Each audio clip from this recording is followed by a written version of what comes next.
Now, when I came home the very first night I got my Sisterlocks installed, I did not have the reaction that I was expecting. I actually sat down in front of my mirror and I laughed because I had no idea what I had gotten myself into. And if you're sitting down right now considering starting your own Sisterlocks journey, or if you're new to your journey, come on and sit down with me because I'm going to share some things with you that I wish somebody had told me. My name is Joy, and this is my Sisterlock story.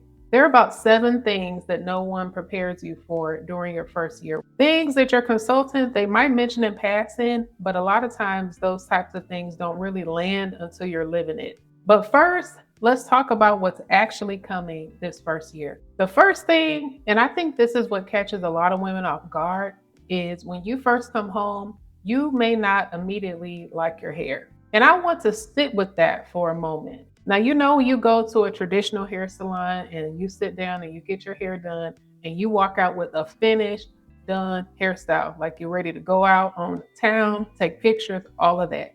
And this is not that, it's not the same. The installation is not the destination, it's really the beginning of the process. You're planting seeds, but we all know that seeds do not look like flowers on the first day. When I came home that night, I laughed.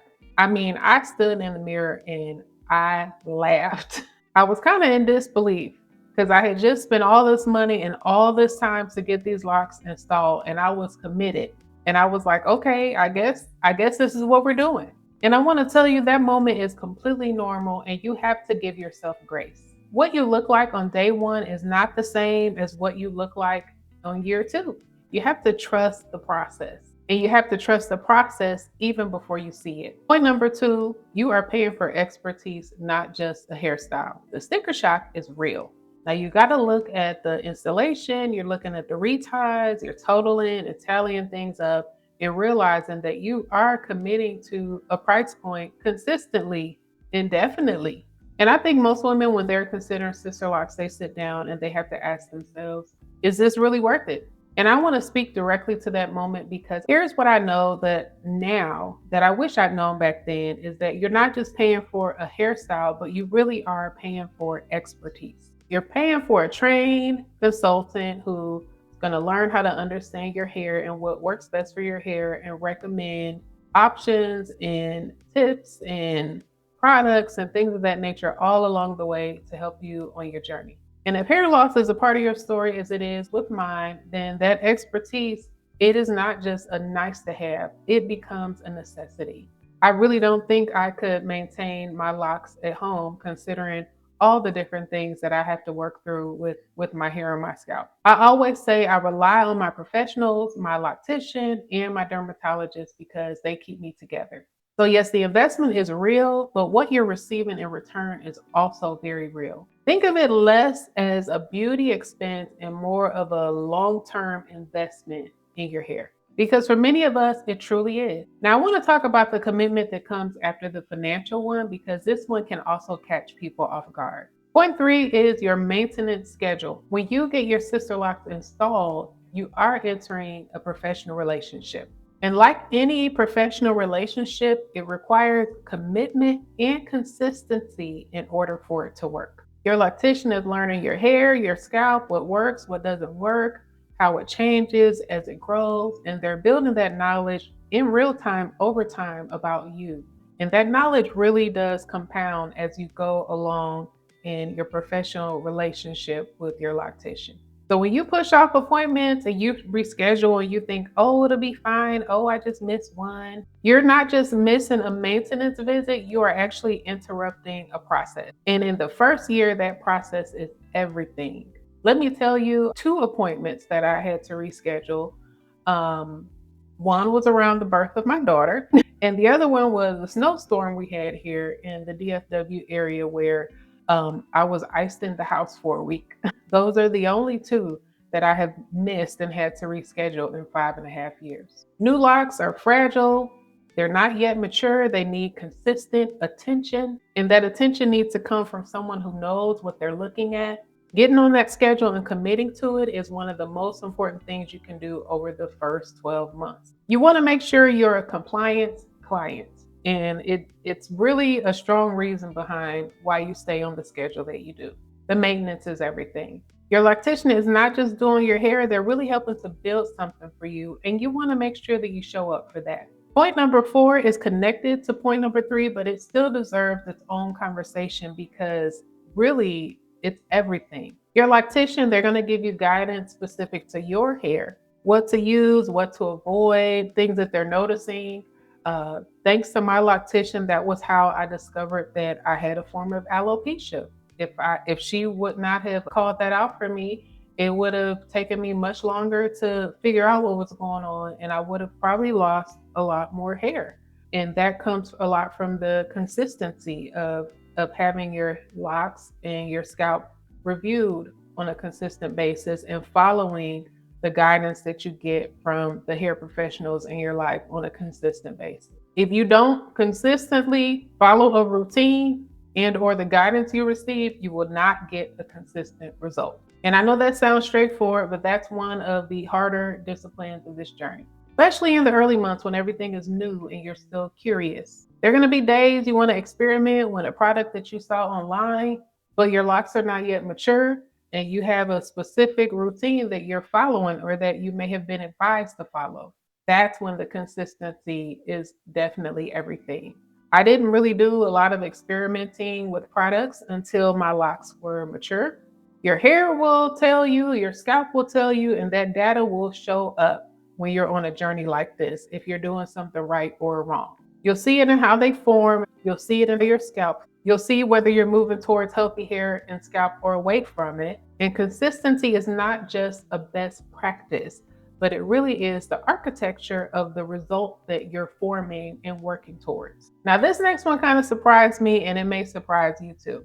Point 5 is compliments may sometimes feel like critiques. And I didn't see this one coming at all. Nobody really especially warned me about this one. But when you start your Sisterlocks journey, you're going to receive a lot of compliments that when you look at them closely, they can sometimes feel like something completely else, entirely different. Women, especially, and I say this with love, but a lot of times they can say they can say words that feel very supportive, but when you look underneath those words, you might pick up a completely different vibe. It's not always judgment, but it can be more like a mirror. A lot of times, something can get activated in them about their own journey, their own unfinished relationship with their natural hair, their own questions they haven't answered yet. And sometimes that comes out with how they engage with you. A comment that sounds curious or questionable could really be them processing something out loud. A question that sounds like admiration could have something else woven underneath it. I have had to learn, and I still have to practice, but I have had over 5 years to learn how to receive those moments with grace. Because a woman saying those things is not always someone who needs a conversation. Sometimes she just needs to be seen or heard. Your job in those moments is to stay grounded. You don't have to defend your journey. You don't have to justify your choices. Just be at peace. Your locks are not up for debate, and neither is your path. And you'll feel more comfortable with that the longer you go on this journey. Point 6 is something I think about a lot when I talk to women who are just getting started. And that is that new locks do not behave like mature locks. They're not the same. They don't look the same. They don't feel the same. And they require a completely different level of care and protection. When I first got my Sisterlocks and I was introduced to braiding and banding, and I hated it. And I have like nightmare flashbacks because it's just so boring. And you want to wash your hair. You don't feel like having to do all that. I got to do. And then when they're so short and you have a hard time even just braiding your locks in to make them into a bigger braid, it's like, what am I even braiding? It can get really frustrating. And it feels silly, but it is very important. I did not appreciate why it was necessary. It felt like a lot of extra work, but I did it every time. I never skipped it. I braided and banded, I think, definitely for a year and a half, if not 2 years. I may have even did it a little bit longer than what I was told to do it because I was like, really? I could stop doing this now? I felt a little nervous at first. But you got to remember, new locks are still forming in their structure. They can slip, they can fray, they can unravel, they can come apart at the ends if they're not protected while they're being washed. That braid and band process, it holds everything together while the structure develops. And in those early months, it can feel discouraging. You're managing the loose ends, wondering when it's going to start locking and budding. Like when are these going to actually turn into locks? And then it just happens. It happens over time. You look in the mirror, you wonder, is this actually going to work? You have to trust the process, right? It's temporary, but it's worth all the patience that it requires. And once I got my Sisterlocks, there was no turning back. I made sure I followed all the instructions, but remember, the new locks are not mature locks. And the seventh one, the one I wanted to close with is this. At some point in your first year, you're going to want to quit. You're going to want to take them out. And I want you to hear that. So I'm going to say it again. You're going to want to quit at some point. You will. There'll be a day, or maybe more than one day, where you'll look in the mirror and you'll be like, why did I even do this? Is this what I wanted? Should I cut them out and start over? Was this the size that I wanted? All those questions that you can have on the back end. And if you've ever felt that way or you feel that way right now, I hear you. I've been right where you are and I've stood there more than once. What I've learned is that you have to build the thing that talks back to you.